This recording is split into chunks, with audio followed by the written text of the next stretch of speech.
kufuatia uharibifu uliotokea katika kingo za mto Mtisi katika halmashauri ya wilaya Nsimbo kutokana na shughuli za uchimbaji madini. Halmashauri hiyo kupitia kitengo cha mali asili na usimamizi wa mazingira kinaendelea na shughuli za usimamizi wa urejeshaji wa kingo za mto huo.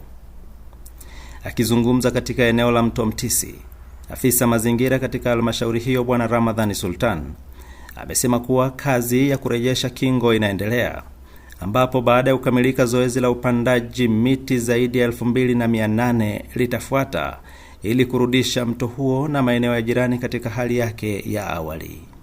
Bwana Ramadhan Sultan amesema hadi sasa zaidi ya miti 2200 tayari imepandwa na inaendelea vizuri katika maeneo ambayo kazi ya kurejesha kingo zimekamilika.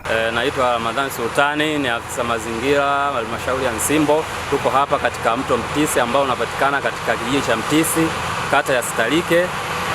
Tupo katika zoezi la usimamizi wa urejeshwaji wa kingo za mto ambazo zimeharibiwa na wachimbaji wadogo. Baada ya urejeshwaji huu tunatarajia upandaji wa miti zaidi ya 2000 ili kuweka katika uoto wa asili katika hali yake ya kawaida baada ya uharibifu ambao umetokea.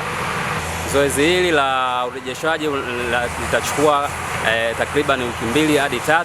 Tukimaliza urejeshwaji basi tutakuja zoezi la upandaji miti ili kurudisha uoto wa asili ambao uliharibiwa na wachimbaji wadogo katika eneo hili la mto, kingo za mto Mtisi katika kijiji cha Mtisi.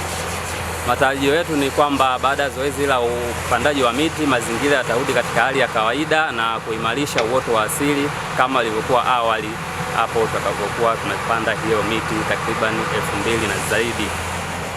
Nsimbo yetu, fahari yetu, tunaijenga kwa pamoja.